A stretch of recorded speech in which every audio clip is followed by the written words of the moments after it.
were you when you started playing mandolin? Mandolin I started when I was about 15. And did you play anything before that? Yeah, I started playing guitar when I was about 11. I really wanted to play banjo, and after buying my bar mitzvah, I used my bar mitzvah money to buy a banjo. Really? Yeah. How did you already know about bluegrass at this point? Yeah, I have a brother who's about 8 years older than me, and so he was, when I was 10, it was 1960, he started going to college. He was an SP, he skipped a year or two, he was very, very bright. And that was sort of in the midst of the high point of the, or building to the high point of the folk music revival. Yeah. So he would bring home all sorts of different records. He'd bring home some, from people we heard met in school, some jazz records, and then he got really into folk music, and initially it was like the Kingston Trio and a group like the Limelighters and other people. And from there he got into Joan Baez and Bob Dylan, this would be their initial recordings,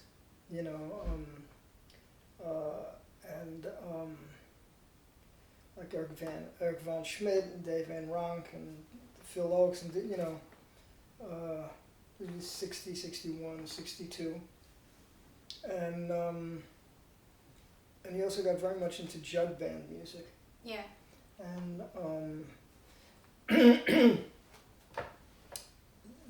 we come from sort of a musical family, so that sort of really hit pay dirt for him, because it was part of a whole quote unquote show. But him and his friends formed a jug band, and they used to rehearse at an apartment in Jackson Heights. And one of the guys, a person named Peter Gold, was a banjo player there. And around this time, my brother started bringing home some bluegrass records.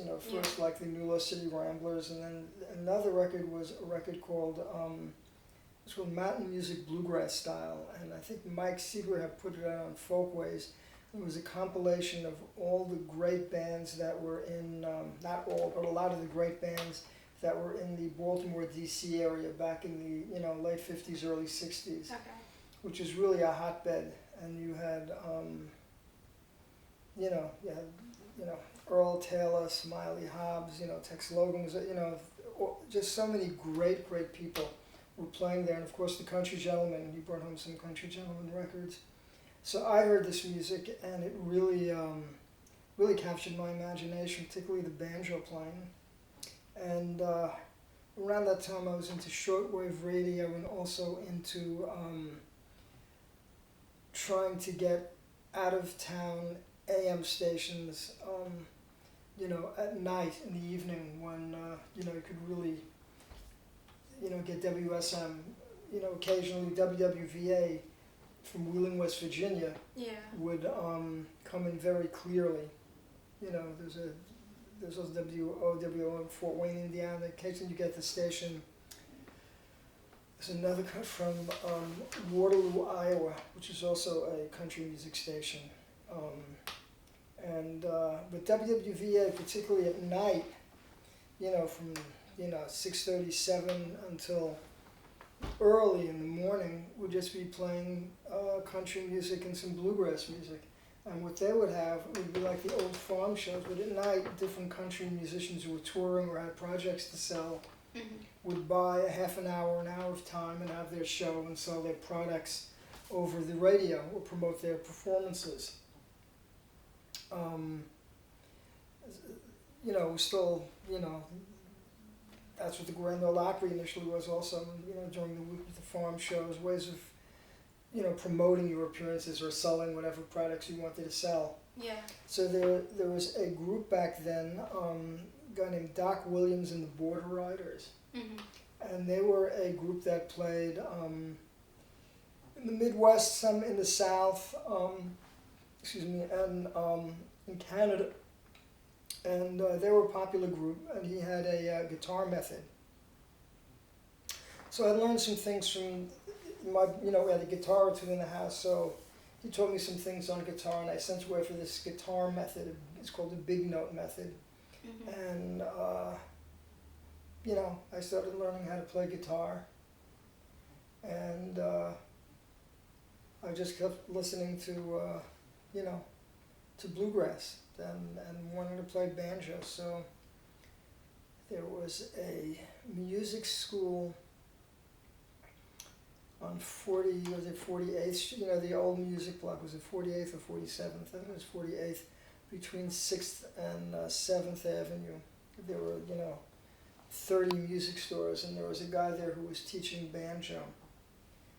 I don't remember his name. We rented a banjo from them, and I started learning banjo, and I told him I wanted to learn bluegrass, and he says, well, before you learn bluegrass, you have to learn, you know, sort of this Pete Seeger style and frailing. So I, you know, I didn't realize at that point that that was, you know, really not the case, but it seemed like a logical progression to me since old time music, you know. So I said, okay, and it's possible also he didn't know how to play bluegrass. But anyway, so I took lessons from him for a while, and then at one point I just, you know, I said, this is not what I want to do, you know. I stopped taking lessons, and I guess I'd had my bar mitzvah, and I bought this, there was a place down on Park Row. What was the name of the famous music store? I don't remember the name. I bought like a Bacon and Day banjo. It was like a mother of pearl neck, you know. Neat little banjo, and I started taking banjo lessons. I had seen, my brother used to play at these things they called hoots, hootenannies at Hunter College or other colleges in the city. And it had basically all these musicians who, many who went on, you know, to become quite famous, like people like Richie Havens, or there was a band called the Garrett Mountain Boys, which had David Grisman and Fred Weiss and Winnie Winston, and you know, a lot of different people came out of that scene. So that was the first live bluegrass I saw. Yeah. And when I got a banjo, I wound up taking some lessons from Winnie Winston. I don't know if you know who Winnie was. I haven't heard of him. So Winnie Winston was he was basically a like a cutting edge banjo player. He lived in Manhattan. I think he was a graphic designer or did artwork for advertising. But he was really on top of the bluegrass, the development of banjo at that point. So, you know, he could play, this would be 63, 64. At that time you had like Bill Keith, who came in with the melodic style, and you had Bobby Thompson, who I guess had developed a similar thing earlier. He knew how to do that. Eddie Adcock had developed certain techniques on the banjo, so he knew how to do that. He could play like, just like Reno or just like Scruggs. He was probably at that point in his early to mid 20s. He might have been a year or two older than David Grisman. So these guys were like sort of, you know, of my brother's, you know, in generation. And Winnie was great. He played with the New York City Ramblers when they went down to Union Grove and won the contest down there. And he wound up being a great pedal steel player and moved to either Australia or New Zealand eventually, and unfortunately died at a young age. But he was really an amazing banjo player. He was sort of the banjo player. Well, I can't say the, but you know, he, you know, and prior to him there were people like Bob Yellen and there was Eric Weisberg and Marshall Brickman, and I guess the first guy to really play bluegrass in the city, I guess, was Roger Sprung. Yeah. You know, I think he was playing as early as 1949 or something like that. But there's anyway, I'm going a million tangents. So I was into playing, you know, bluegrass banjo, and I started going down to Washington Square to meet people. Yeah. And Washington Square was, then on Sundays, musicians would gather around there was a fountain there. I remember that there was an art show and there was a fountain. Yeah. And the fountain, I remember, was being repaired then, but it took them years to fix. But there'd be different groups of people Oh, really? playing. So there'd be one group playing country blues, or one group playing Chicago blues, one group doing topical songs, one group was singer-songwriters, old-time group, and a bluegrass group, or a few bluegrass groups. Yeah. So I just go down there and play, and I started With meeting the mandolin or the banjo? the banjo. I didn't play mandolin at that point, and I met some people my age, other banjo play, and I started meeting people and playing, and I was okay. I could play bluegrass banjo, and but more and more I began hearing on these records, particularly this mountain music bluegrass style. Earl Taylor or on the Flat and Scruggs records. It was either, I think it was Everett Lilly, and occasionally Curly Seckler playing some mandolin breaks, and I would just get the chills when I heard these things. Yeah. So around the time I wasn't quite yet 15, I made a decision that I was at sleepaway camp. Before I left, they had this,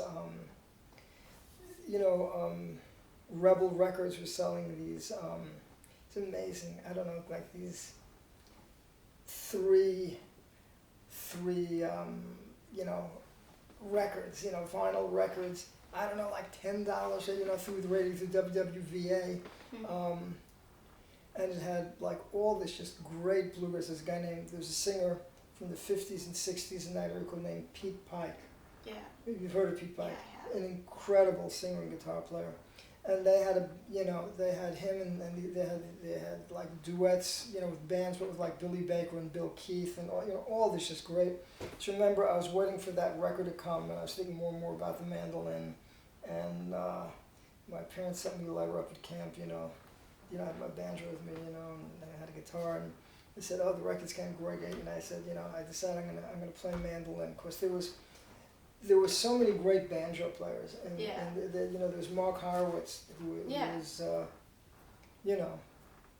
an amazing musician in general, but a really great banjo player, and Marty Cutler, and I mean they're just So, and I wanted to be in a band, and I liked the mandolin, and when I saw Grisman play a few years earlier, I was very captivated by his, the sounds of the mandolinist playing. So, when I got back from camp, I remember seeing on the highway somewhere up in the Bronx, and I lived out in Bayside, which was it's like a 40-minute bus ride, waiting for the bus to either Main Street or Jamaica, to the beginning of the IRT or the F or the E train. Yeah. So to get up to the Bronx, would take me about 2 hours. Yeah. So I saw this mandolin. It was a Czech mandolin, sort of not like an A style, but different, with like a flower on it, Mm-hmm. And so I went and bought a Czech mandolin, and looked up David Grisman, and we started at that point. It was become like a lifelong friendship. So that's amazing. And I wound up playing in bands and things like that. So prior to the mandolin, I had been playing bluegrass on the banjo and guitar. So I was familiar with a lot of the elements of the style and the repertoire, Mm-hmm. and my fingers had, a certain degree of development already, so it wasn't really that hard for me to, I had to learn the mandolin language and how to actually deal with the fingerboard and stuff like that, and the right hand, but it wasn't as if I was a rank beginner. Yeah. So, David had a way of teaching that was particularly suited to me, to my personality, which was basically, I remember the first lesson I took with him. He was living down on Thompson Street, down in the village there, and he, David had an archive of all this stuff that he had, he was a student of Ralph Winsler and then Frank Wakefield, and so he had like live tapes of Bill Monroe with Flatt and Scruggs from the Opry in 1946, 47, 49, he had, on tapes, copies of all these Bill Monroe 45s, 78s and 45s, the deck of 45s from the early 50s through the mid 60s. You could barely, you could almost, you couldn't get any of that stuff really, or you could maybe get. There was a guy named Dave Freeman who went into found County Records. He used to sell some of these 45s and 78s. I remember buying some Bill Monroe 78s from him back then. Nice.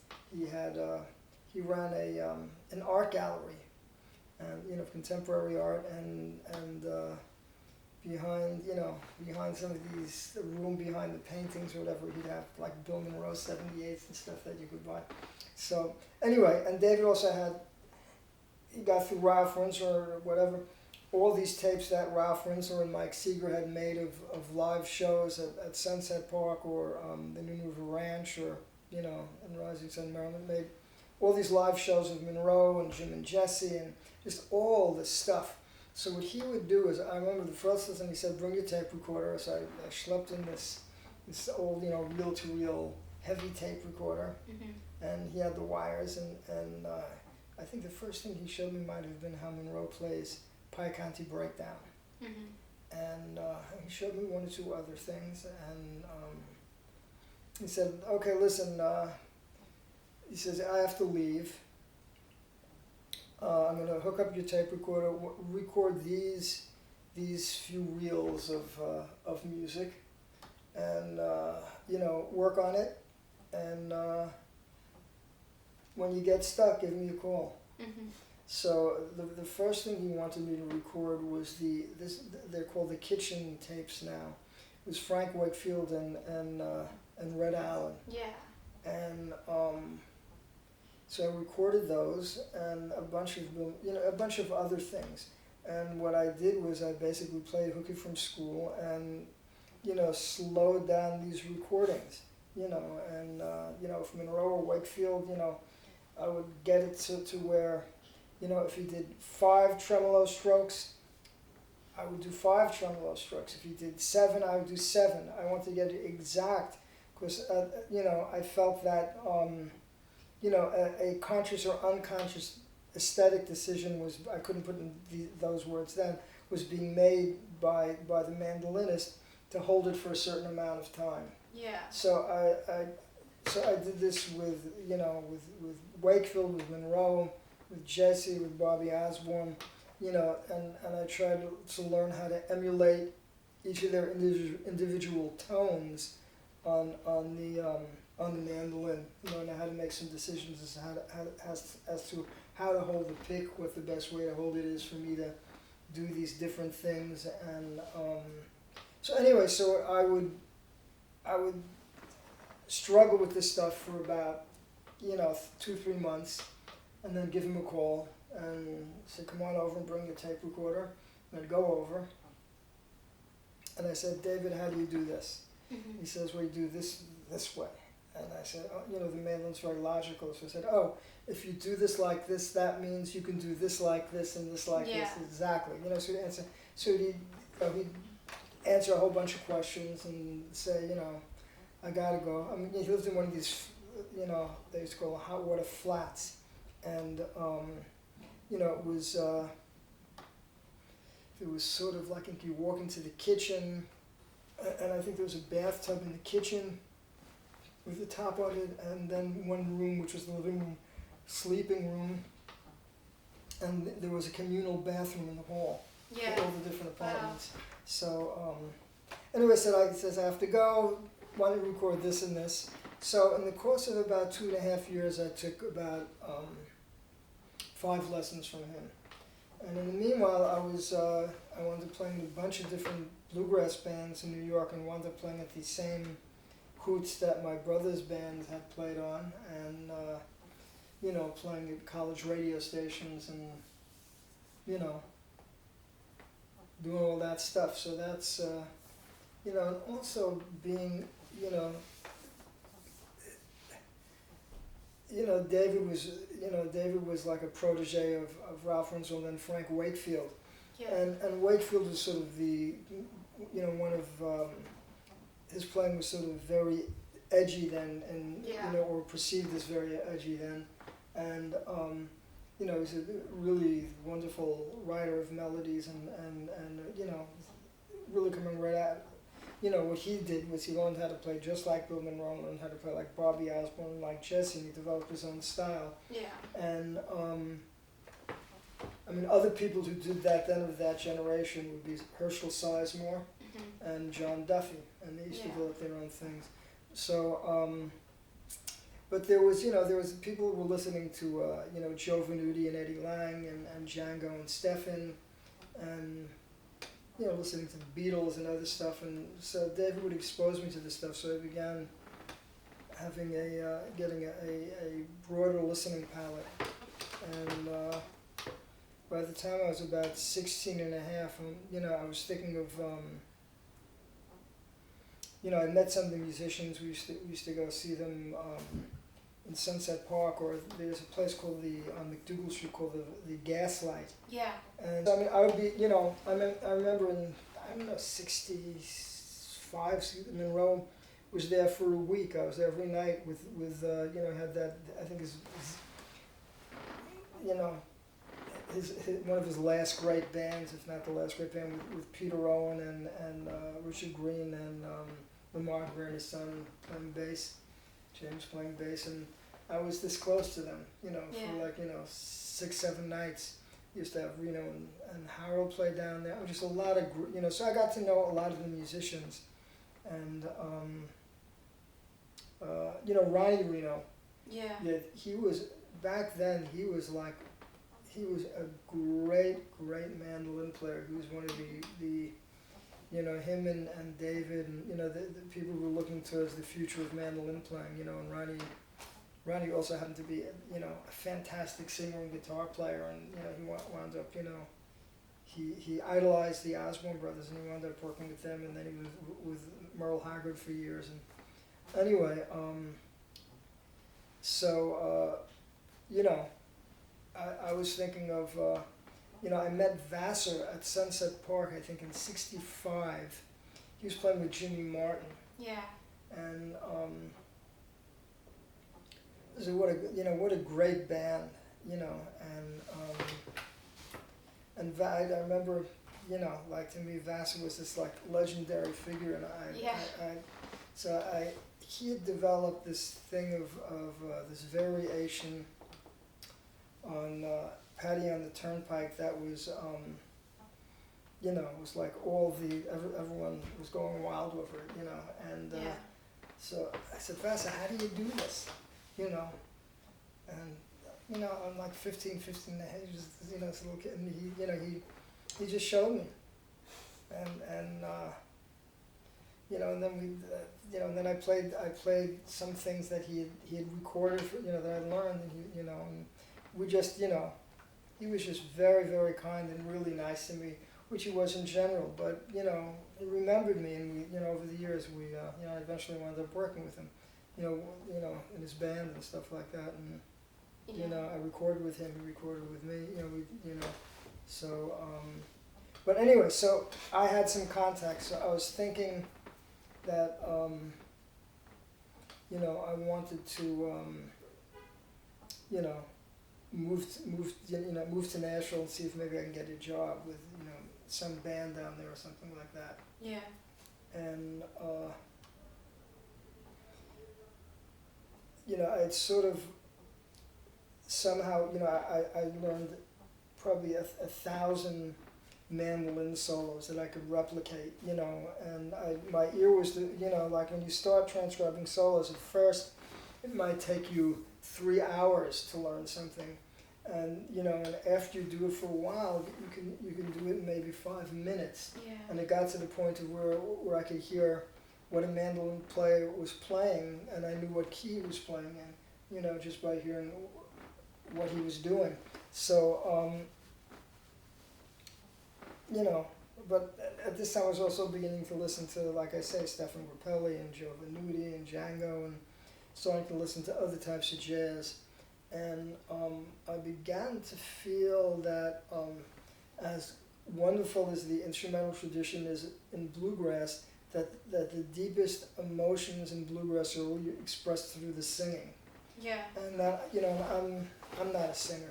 I mean, I've sung, but I'm not. I was never that interested in singing. In fact, I never even really listened to the words of the songs. It was the feelings of the songs, and that was what was really exciting me, and the melodic ideas of the songs and of the instrumentalists that really excited me. It wasn't so much the story, I got into that later on, but back then it was just really just the feelings. Yeah. And also a lot of the deep feelings were in the gospel music also, and I'm Jewish, I'm not a Christian, so it wasn't really it wasn't really for me. I mean, I love the music, but it would have been sort of disingenuous for me to really, not that I was a singer, but to even I didn't feel comfortable singing those songs, just because it's it wouldn't be really I could do it as a musical thing. I guess I had more of an identity back then than I knew about, but it wasn't it wasn't something that I felt comfortable with. Although it is, I love that music. I listen to it. It's some of the greatest bluegrass. I did a record, which for Ronda was called The Shabbos in Nashville. Mm-hmm. It was this guy Jerry Wozentowski, who's a great bluegrass singer, and he's also, he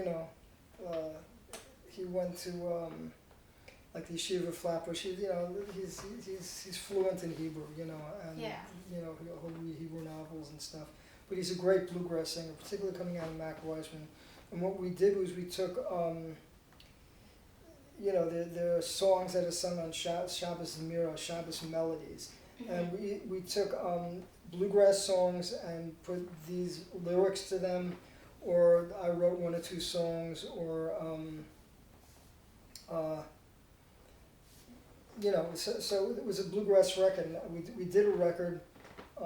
It was Jerry and myself. We even did Daniel Prade, with a quartet, and it was myself and Jerry and Kenny Kosek and Tony Trischka and Roger Mason and bass and great drummer.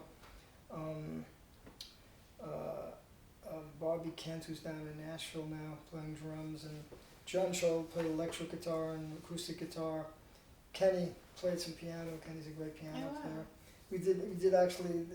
When I stopped dreaming, with one of these lyrics also, hold what you got, a whole bunch of other ones, and so we did this record. It was absolutely great, and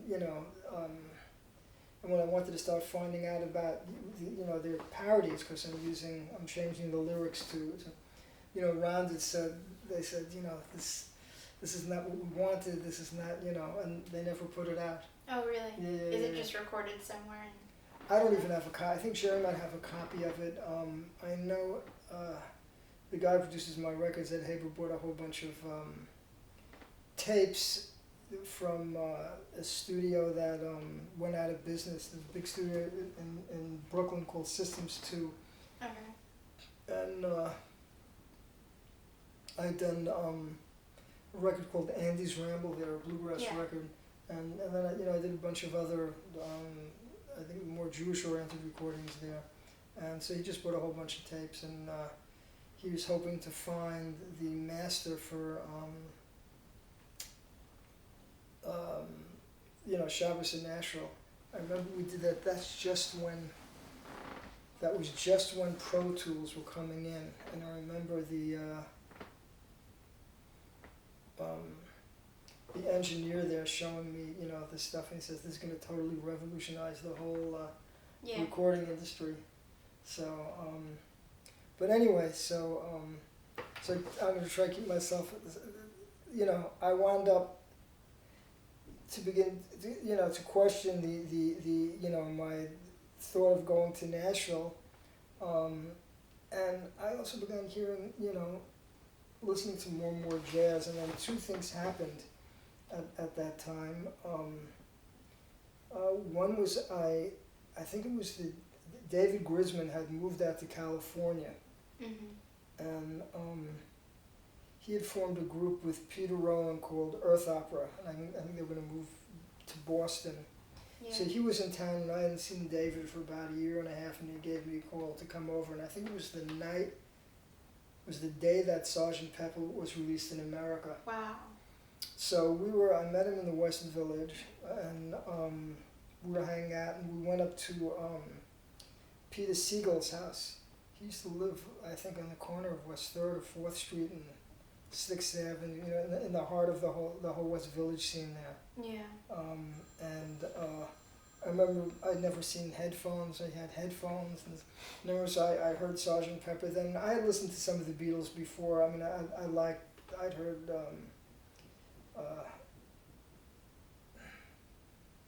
Could it be that was that before? I forgot. Anyway, there are certain songs of theirs that I really liked that I've heard of theirs, and so David said that he had sold all his bluegrass records. He wasn't interested in playing bluegrass, and he was playing electric mandolin. Yeah. In Earth Opera.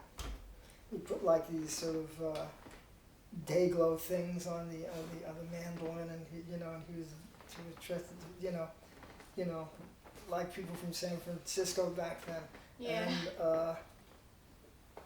And I said, yeah, David said, that's what I'm going to do. You know, David was a bit of a role model for me, and so I decided, you know, I was going to. I had an F5, you know, from the Lore. We got it from a place in, you know, Lincoln Center, a place called Lockers. They used to sell instruments. Oh. That was the remainder of my bar mitzvah money. I think it was like $600 then or something like that. Oh. And it was not a great Lore, but it was a Lore. Yeah. And it was an F5, and it seemed to be, you know, like. The F5 sort of gave you an air of legitimacy, you know, back then, you know. For sure. And because up until then I'd been playing like a fantastic Gibson A F-hole model that I removed the finish from and sanded down the top, sounded great. Anyway, so I sold my F5. I had somebody give me like a cheap harmony mandolin or something like that. You know, not a very good one, and but it was okay. I mean, it's okay for what it was, you know, Yeah. F-hole, and I sold the mandolin, and I remember hearing on the radio it's a record called Albert Ayler Live in Greenwich Village, and Albert Ayler was a phenomenal saxophone player and composer, and he really at that point in his career, he was playing music that sounded almost like bluegrass tunes or Salvation Army tunes or Balkan tunes, and they play the heads of the tunes over and over, very sort of heartfelt, emotional, simple, folkish type heads, and then they go into these wild explorations with sounds and shrieks, and the drummers would be playing just like, you know, there was no time, it was all robotic, just exploding drums. And so, you know, I said, this is what I want to do. I said, this was it for me. I wanted to, I thought that since I didn't sing, but I thought like a lot of emotions could be expressed through a wind instrument. Yeah. And I didn't want to say, play guitar or violin, because I thought the bluegrass ideas I had would be there very much, and I wanted to start a new slate. So I got into saxophone, and like David did, you know, I sold my bluegrass records, I sold my F5 and bought a saxophone, I was like, 18. I went to Europe for the summer. We went with two friends of mine, and so at that point, I pretty much thought I was out of bluegrass. So you talked a little bit about Breakfast Special. Right. But how did that band start? Okay, I was, let me see. So I was like 17, whatever. I was playing sax. I started studying with some guy, Mark Harris's brother. Is a great jazz piano player. And I asked Mark to ask his brother, I want to learn saxophone. Yeah. So, this will feel silly. So, he gave me the name of a guy named Richard Grando. Yeah. Who used to live a few blocks from here. It's like 1967. I was about 17. And he had learned from a guy named Sonny Stitt. He was originally in Buffalo. Sonny Stitt was a great bebop player, but he had, also, came heavily under the influence of Coltrane and that whole cultural milieu, Yeah. which was using music as a means of spiritual expression or attainment, and so he was very much into Carl Jung and studying different religions, and jazz was very much into excuse me, what today's called, ethnic music, listening to different ethnic music called world music today, from music from different countries, traditional music. Yeah. Particularly India. And I remember I went out to see him. He said, come out here, and I'm not going to give you a lesson, I just want to talk and see if I want to teach you. Okay. So this is a guy who came out of that whole the whole jazz scene, Yeah. and so they were very much like beatnik-ish like culture out of that. Sort of at the end of what happened in the 60s, the mid to late 60s, was there was a confluence of different cultures that were sort of in some ways mutually exclusive. Like there was a rock and roll culture, and that would have been looked down upon by the beats, the beatniks in the jazz culture, and vice versa. And there was a whole lot of different streams of things came together around that time and merged. So this was like, that was happening already at this time.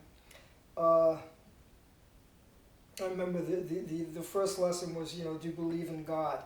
And we spoke for about 3 or 4 hours about all this stuff, and then he says, okay, I'll take you as a student. Oh, wow. And so I used to go out there every, I must have lived at that place, I was there all the time. Anyway, what happened was that, I was playing in rock and roll bands and in blues bands and playing a lot of, for what they used to call free jazz. Yeah. And it was time to go to college, and I wound up going to this place called Franconia College, which was an extremely progressive college. And I remember there, like, I had a Thelonious Monk tutorial, and there's a thing on homesteading, it was crazy stuff. And all I did was play music, and I decided after one term I couldn't justify my parents spending this money. Yeah.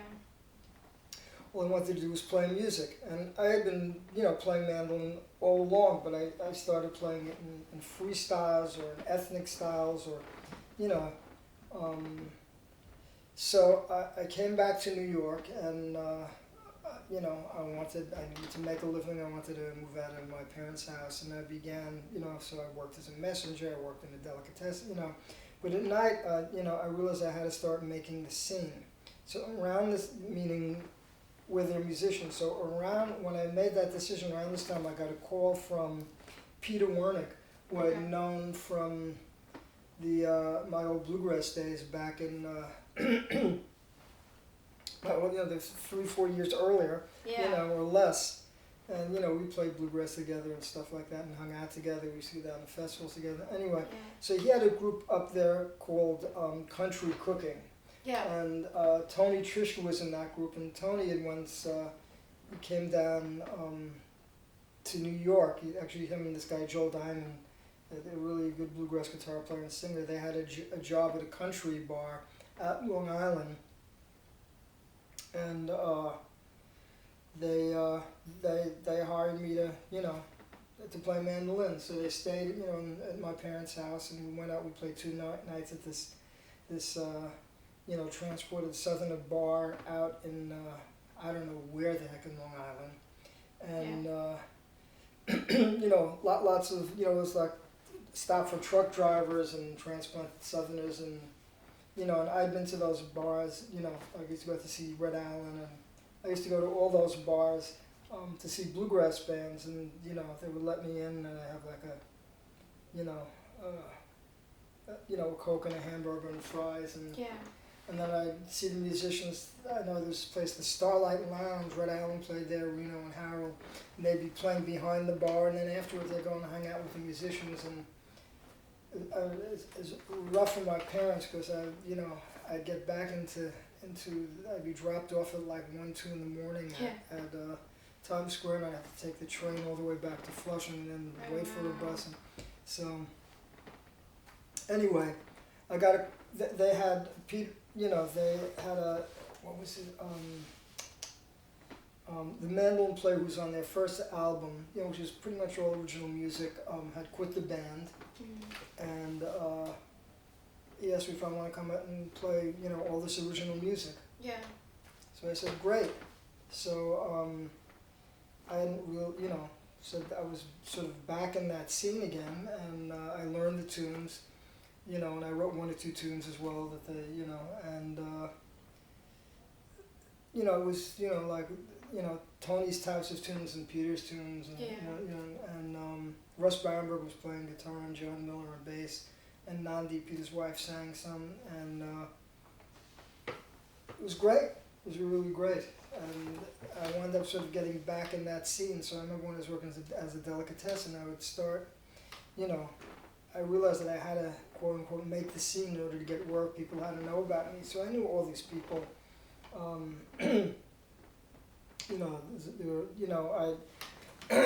I'd known David Bromberg from a few years earlier, my bluegrass days, and he would play and stuff.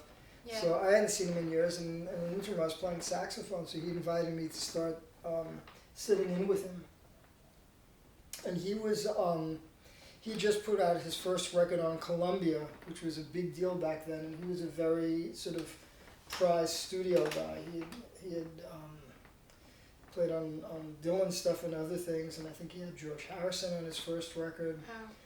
Anyway, so he had one regular guy in his band, a guy named Steve Berg, who was playing electric bass, but he was also a phenomenal electric guitar player. And he would have whole entourage of people playing with him.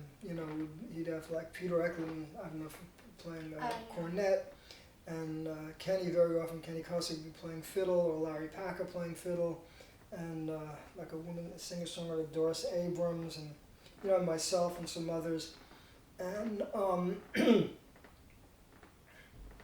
I did a few sit-ins with him, and then he said, I want to hire you. I'll put you on salary. Yeah. So it was incredible. There I was. So I think I told you this. I had felt that there was a difference between professional and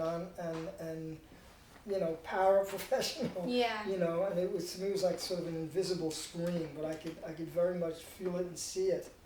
And he hired me to go out on the road for, it was 2 or 3 weeks out in Chicago. And I told you, should I tell it again? I don't know. Sure.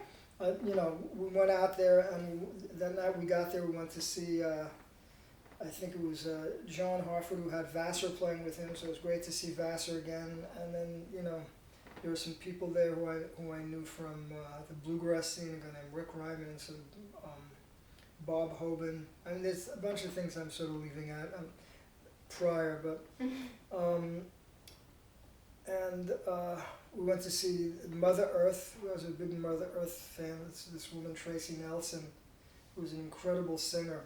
You know, like a different than Janis Joplin, but equally great, and had an incredible band. And I sort of, her and her manager Travis sort of took me under their wings, and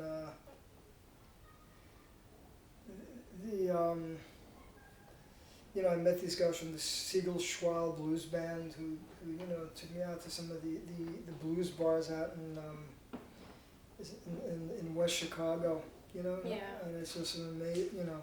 Anyway, so this is all of a sudden I'm, you know, so I felt doing these gigs, we're on the same bill, alternating with 1 week Randy Newman, and the next week Cheech and Chong. It was sort of like a big folk club.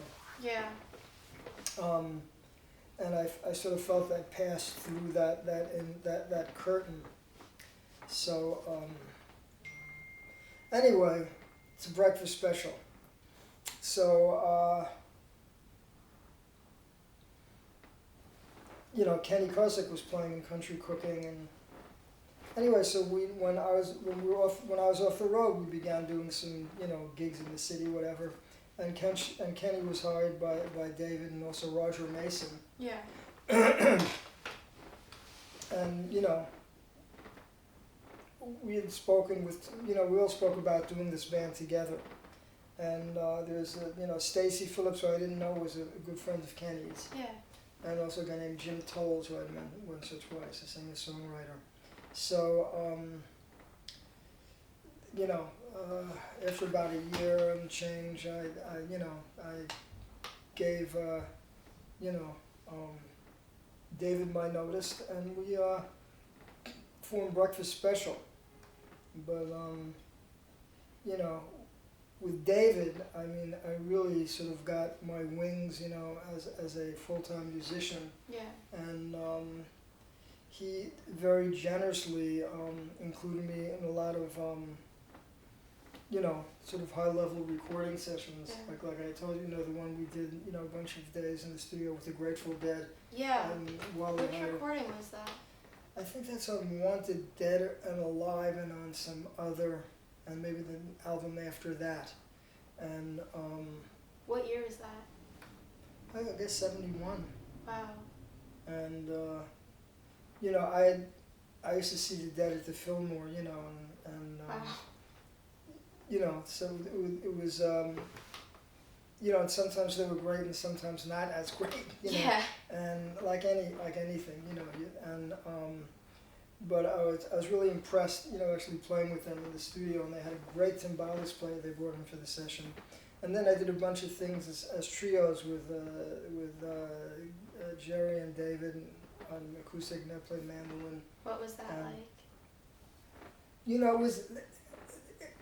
I mean, it wasn't. You know, it was fun. Yeah. But you know, it wasn't. I was never like, oh, the Grateful. You know, I was never that. You know, I was at that point. I was really coming so much from like more from a jazz perspective, for lack of a better thing. So I had, you know, admiration for these people, but I wasn't like, you know,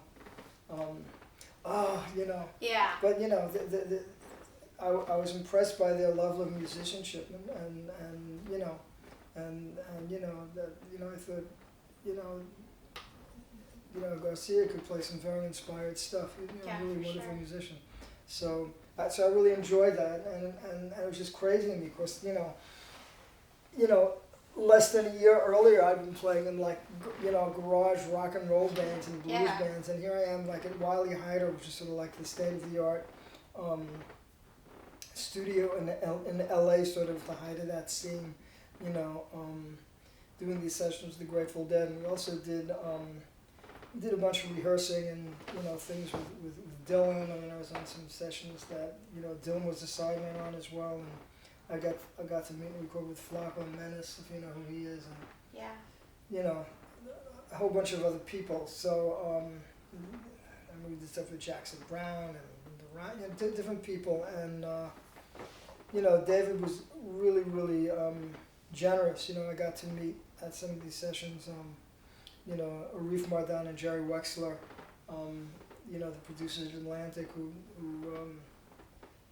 really enjoyed my playing and, you know, Yeah. said we should do this and that, which, you know, for whatever reason never happened, but, you know, it was nice. It's nice to be, you know, Yeah. noticed, so to speak, you know, in a scene like that.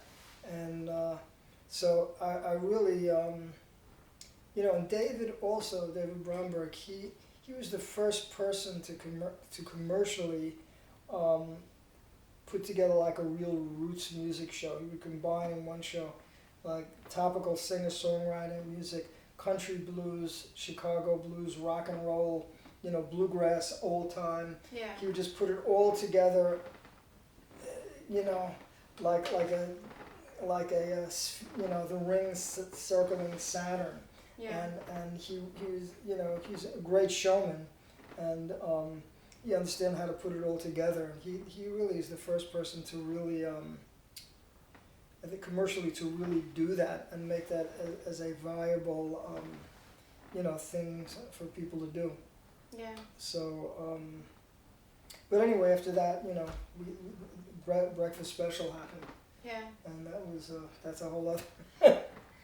You guys used to tour around the festivals, right? Yeah. What were the early festivals like in bluegrass? Okay, I mean, I was at the second Roanoke Bluegrass Festival in '66, and that was about 250, 300 people, and everyone there was like either a musician or a, you know, an authority, you know, a big fan of bluegrass, and everyone got to know, you know. So when we came back there, this was already the time of the rock and roll festivals. Yeah. So the bluegrass festivals, there was a whole circuit, and there was also a bar circuit happening as well on the East Coast. So when you weren't doing the bluegrass circuit, so you know, the festivals were huge, and you still had the first generation guys there. Yeah. So at all these festivals, you'd have Bill Monroe, you'd have Mac Wiseman, you'd have Jimmy Martin, you know, Jim and Jesse, the Osborne brothers, Mac Wiseman, you know, the Country Gentlemen. Yeah. All these different bands, and then you had these bands that were coming up. You have the Newgrass Revival. Yeah. And I had met Sam back at Roanoke back in 1966, and so we knew each other. And you had Eddie Adcock formed a group called the Second Generation. Okay. Yeah. Which was had great players in it, and what I remember about them is that they had these long, intricate arrangements. You know, really very sophisticated stuff. And, you know, I mean, there were other groups happening as well. So we began just sort of playing on that scene. And I mean, it was a little unusual for me because I, you know, I had thought I'd be playing different music and other stuff at that time. But it was great, you know, being in that scene and connecting with all those people, and you know, that's where I you know, in those festivals, that's where I met Ricky Skaggs. Yeah. I think the first time I saw him, I don't know if it was with Ralph Stanley or with the Country Gentlemen, I forgot. I remember I hadn't seen Ricky in years, and he invited me, it's maybe 10, 12 years ago, he was playing at Lincoln Center, he invited me to come down and sit in. Oh, wow. Like out of nowhere, gave me a call, and he said to me, he said, yeah, we used to, he says, you know, because they had to wear these suits or these things, you know, and he says, we used to really envy you. You come on there, you know, t-shirts and shorts, and you were sweating. Yeah. Okay, so you've been playing in the scene since you were a teenager. Right. And that was in like the 60s and 70s. Yeah. And now it's like 2019. How have you seen the scene in New York change since you've been playing in it? The bluegrass scene. Yeah.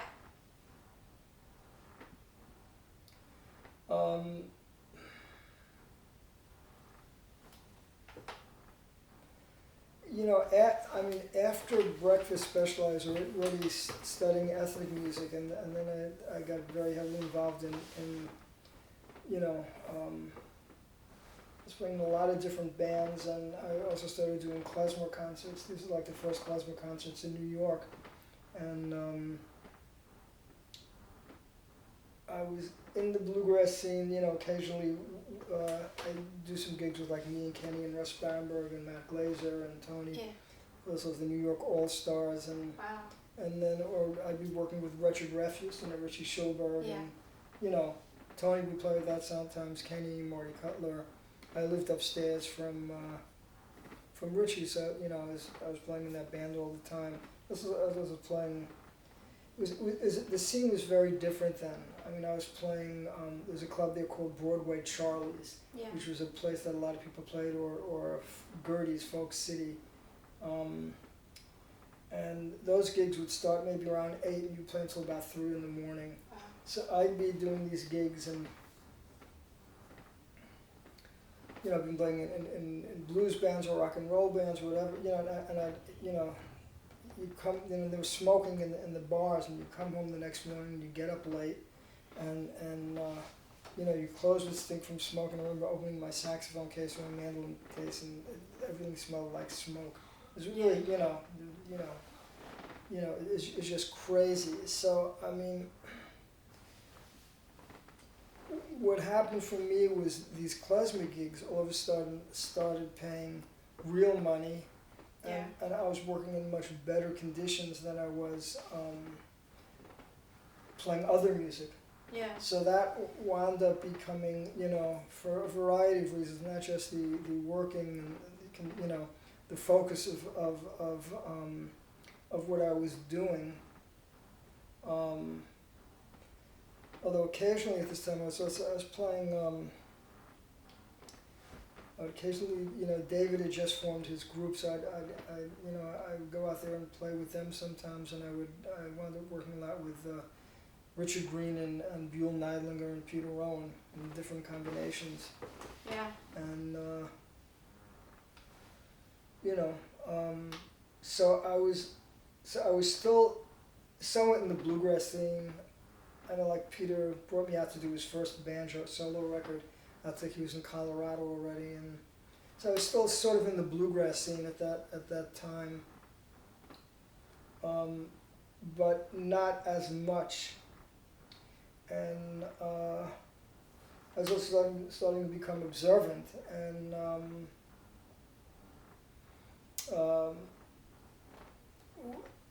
once I became observant, that just cut out a lot of Yeah. you know all festival work, bluegrass festival, you know, because it was, you know, Friday nights, no, and particularly in the spring and the summer, Saturday nights, you know, no, and Yeah. and I was just getting, you know, I was getting more and more, you know, deeper into the, you know, into the traditional Jewish community and becoming very interested in Hasidic music and stuff, and so I sort of was not really on the bluegrass scene so much. Yeah. I remember in the period leading up to that, I did a record down in Nashville at Vassar Studio with Vassar and Jimmy Buchanan and Russ Barenberg and Bella and what's his name, Jerry Douglas and Marty Confused, the bass player, came down with me, and Yeah. and then around that time I also did that.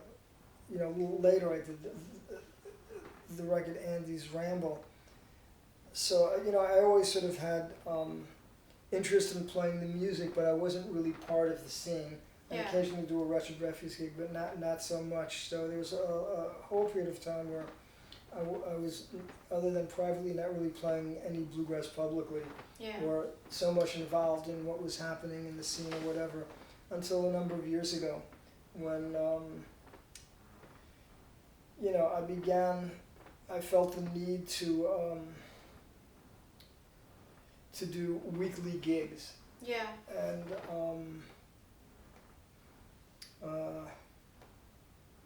you know, I felt like you know, like if you look back at the musicians, you know, the jazz musicians in the 40s, 50s, 60s, you know, these guys were playing, you know, from 8 or 9 at night until 3 or 4 in the morning. Then Yeah. they go somewhere and jam until you know breakfast time or whatever, and they get Yeah. a few out.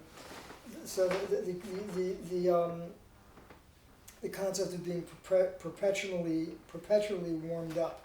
Mhm. So I started getting a bunch of gigs for myself with different drummers, just doing improvised music pretty much mainly on clarinet, some mandolin. Excuse me.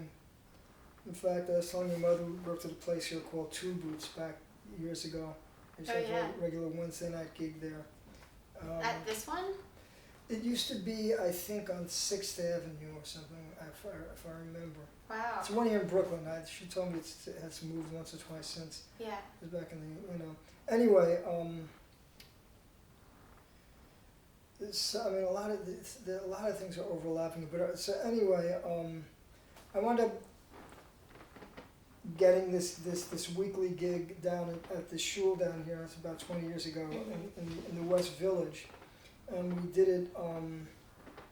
We were doing it on, I think it was Thursday nights, and we used to play. I mean, you know, we'd start at 9 and play one set for about 2 hours, take a break, and then play another hour and a half set. You know, but I began to start doing that 2 nights a week, and I began playing with you know, Akira Satake, the banjo player. Yeah. So I invited him down, and I began, you know, having one night for more like bluegrass type music, and inviting musicians down and stuff. And anyway, so it got me back into playing that type of music, and starting to write melodies in that form, and that sort of led to the formation of the label that I'm on now, Sheffer Records, and sort of. You know, I still was writing tunes for the mandolin, but really got me back into writing mandolin music. Yeah. You know, I mean, the first mandolin record I did, Fapper Schwartz's Veranda, that was not a bluegrass record. Yeah. You know, but you know, I was interested in that. You know, just developing sort of my own music and sort of bringing everything together, and not segregating styles, and just really playing music. So, I don't know, I'm sort of rambling on here. I don't know. No, I love hearing this. Before we started recording, you were telling me about Bill Monroe. Yeah. Seeing him play. How did you meet him? You know, I met him through, I met him, you know, at gigs, and I just, you know, shook his hand and maybe get an autograph or ask him some questions. Yeah. And then I really met him at one of these birthday parties at Tex Logan's house. Yeah. And we'd be up all night playing music and stuff, and so I got to play with him a little bit then and speak with him, and you know, I was terrified of him, and he was very kind and nice. So I was just very shy around all those musicians. So I didn't want them to see me. Let alone see me holding a mandolin case. I'd be very embarrassed. Some, you know, mishigas of my own, but you know, but I held all of these people in the highest esteem. Yeah. You know, as great creative artists, and I still do. So. How did you know Tex Logan? I might have met Tex through David. Mm-hmm. And then over the years, we'd be on some of the same gigs together and stuff. Tex was amazing. Yeah. Great fiddle player. I remember. I remember we did some gigs on the same bill at Symphony Space, and I remember I was playing some original. I had like a sort of a jazz setup for the Jewish music I was doing, and then for the original mandolin music. And I remember we'd get there for a sound check. It was, you know, like a late afternoon sound check. Tex would already be there, and he was just playing fiddle. And in the dressing room next to him was he brought one of these big, like, I don't know, you know, these like restaurant coffee makers. You probably have from the parties he's had, they can make, you know, 100 cups of coffee. Yeah. So one of those things was brewing. And so from like 2 in the afternoon until the time he got on stage, he was just playing fiddle and drinking coffee. So by the time he got on stage, you know, it's amazing, absolutely amazing. It's interesting, I know, with Ricky's band, I know those guys, you know, play a lot before they go out on stage. I mean, and you know, at the velocity those guys play, I mean, they need to be, but it's an amazing thing. Yeah. I remember, jamming with some of them backstage, and a number of years ago, and just great musicians, great singing, great playing, and Ricky is an amazing person, musician. So, but yeah, I mean I knew Don Reno a bit, and Bill Harrell, George Scheffler, and Bobby Osborne, and Jesse I got to know. I did that book on Jesse. Yeah. And so I mean, I knew them, but I was never really. I was always on I was part of the scene, but also on the periphery, because I really, I'm not down there, and I'm doing something else, so to speak. Yeah. But and that's the way it is now. I mean, I still interface with the scene and know the people who work in those things, but I'm not like a regular.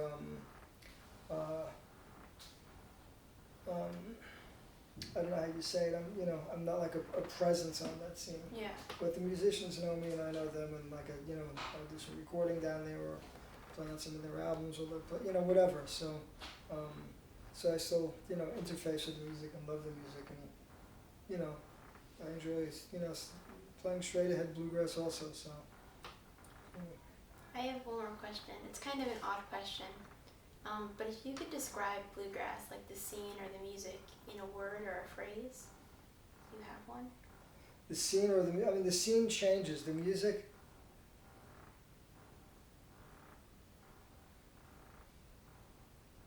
it's hard to, it's a very, it's a very broad palette of music in bluegrass. A lot of what I do could be considered bluegrass also. Although I myself may not, I'm sort of a bluegrass purist in some ways, but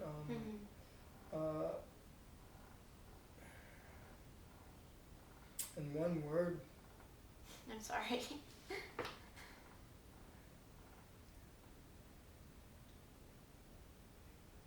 I mean, this is a descriptive answer and not what you're looking for, but I just say That's okay.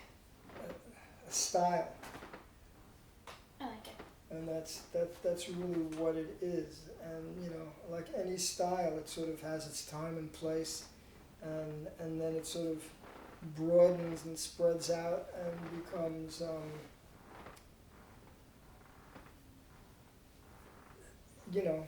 it just changes. And some people want to maintain a fidelity to the original style, and others just because they're in a different time and place and hear different things, play the music differently. Yeah. And some of it could be coming out of the original style, but seemingly bear very little relation to it, but they still have, it's still coming out of that. So I mean, for me, pretty much everything I do, no matter what style of music I'm playing, whether it's a traditional style or just my own music, or other styles that are maybe not as traditional, bluegrass still is informing all of that. Yeah. Particularly Bill Monroe, but others, Vassar and all those guys from back then. I mean that was just such great music. Yeah. Such great music. Someone once asked me if I feel that these it's in danger and I don't think it's of being lost, and I don't think so at all. Because there are people who dedicate their musical identities to trying to play that music in that style from that time and place. Yeah. And find their own identity in it. So they're doing it a little bit differently, or they personalize it, but it's still really coming from that whole understanding of the music and that aesthetic. Yeah. So I think with almost all traditional styles, of course, throughout the world, that's the case.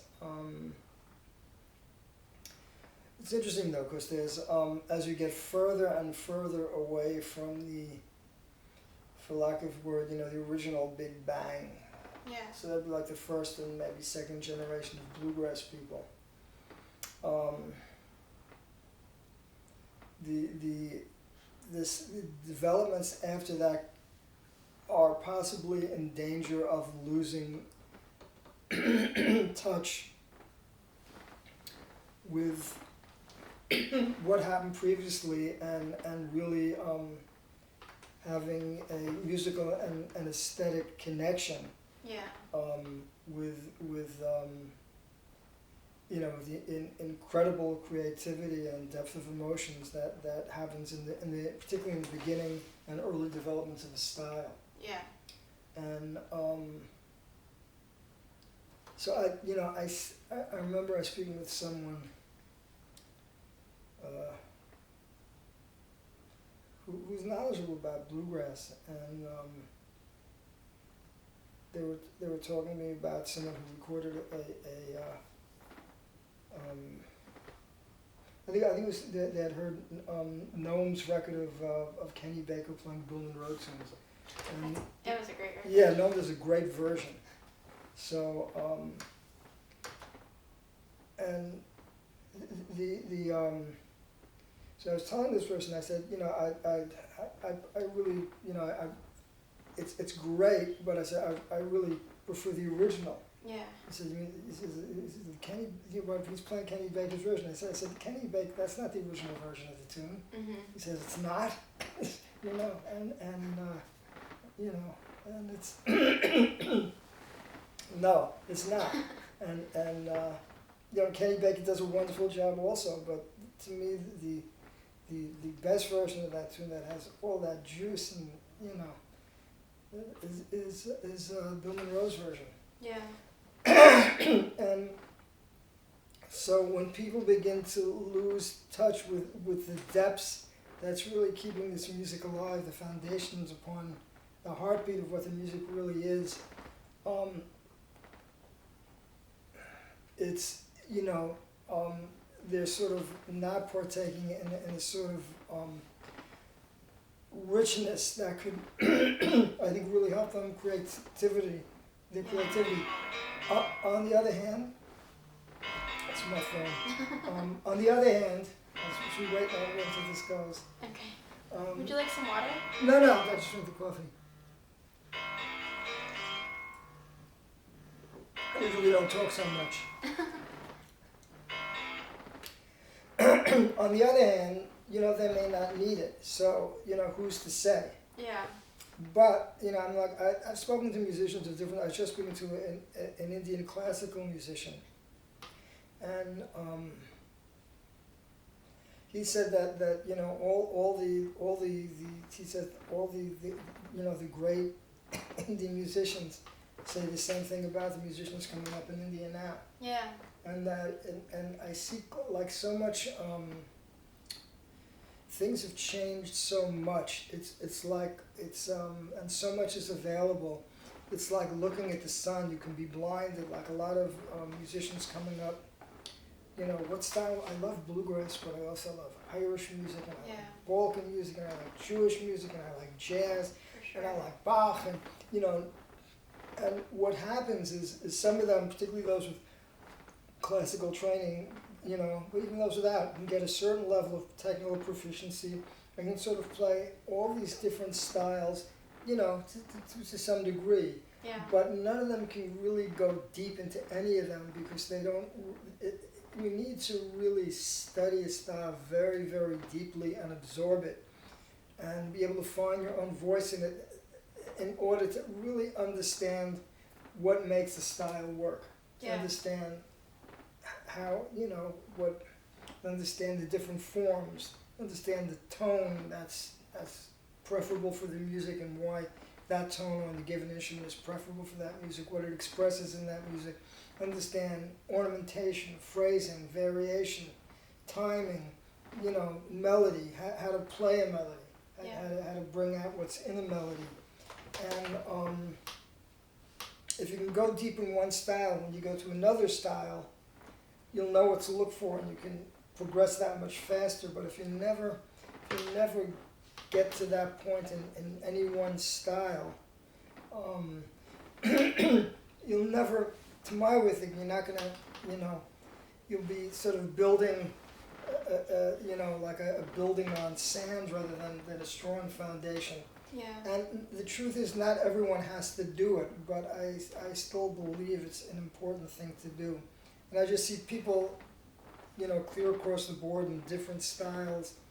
I've seen all sorts of different types of music have expressed that, and particularly since the whole, in all music styles across the board, the technical level has really, risen tremendously. Yeah. And, all different styles of music, traditional, throughout the world. And, that can become a pursuit in itself.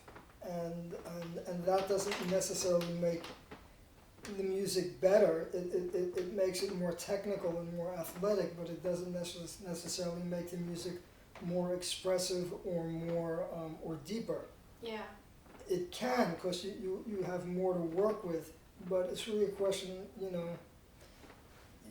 have to try, and while you're doing that, you have to get deeper into what you're playing. You have to, you have to make music that really will really move you and move the people you're playing for. Yeah. At least that's the way I feel. So, so I think it's important to get grounded really grounded in the style and the people who created the style as much as you can. But that being said, there can be exceptions to that, and people can just, start with whatever's happening now and not go back and be great also. It really depends on the individual, but I think those cases are rarer. Yeah. And, but some people don't really need to do that. But, most of the great musicians that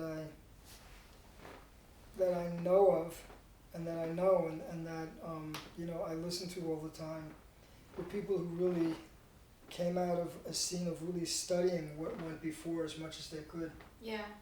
So, I don't know if that's... Yeah. That's great. Yeah, but like I say, it's not a universal thing. People have different, everyone's different.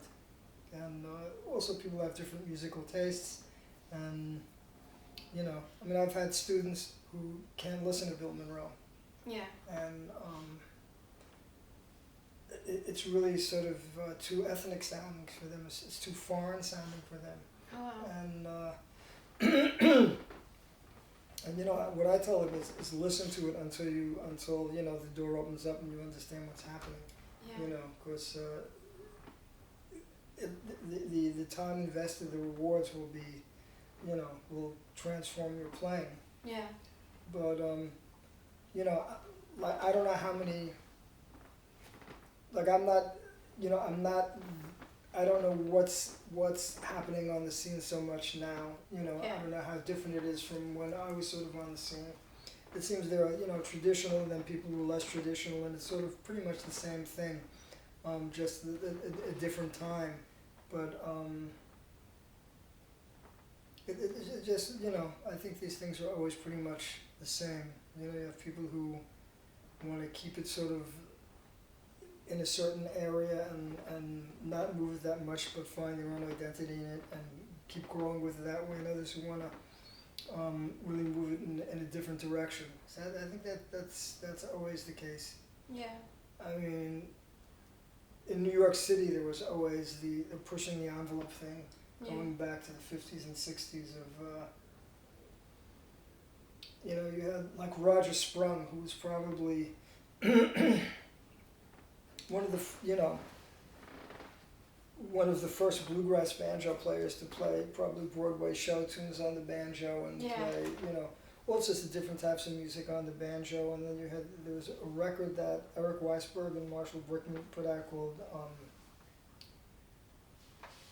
what was the name? Progressive bluegrass or something. Oh, I know what you're talking Yeah, about. yeah. And that was like a really important record, and you know, David Grisman began developing dog music here, you know, back in the early '60s.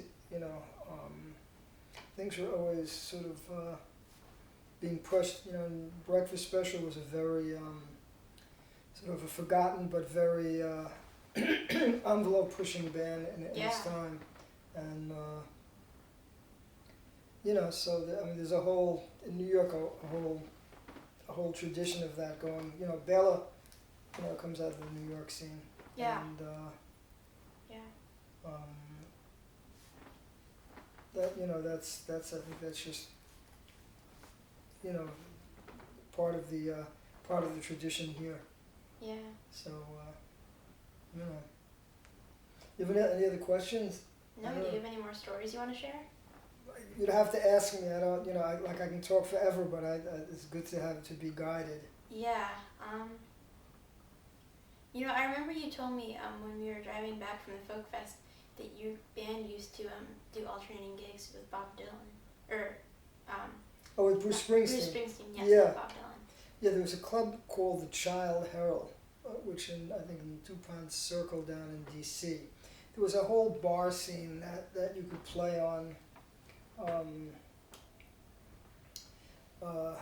You know, in the late fall and into the late spring, you know, throughout the winter when you weren't in the festivals or the folk clubs, and the Child Herald was one of them. And we would alternate with, you know, monthly. We'd be there once a month, and either the week before us or the week after us was Bruce Springsteen. Yeah. There also was a club in the West Village we played at, I forgot the name, where one time, you know, Steve Martin opened up for us for a week, and another time the Buckingham Knicks, which was Fleetwood Mac, you know, opened up for us. So it's pretty wild. Yeah. But you know, the club gigs and the bar gigs back then were just very, very different. Of course, you'd be playing, like I say, from 8 to 3 in the morning, and you'd be doing, you know, a 2 a.m. set, and people would be smoking, and you'd have all sorts of wild people coming into the bar, and you know, not that you don't have that now, but it seems like the hours are not quite as late, and there's not the smoking, which is a big plus. So. Well, thank you so much Sure. for talking to me. Sure, my pleasure. Thanks for asking me.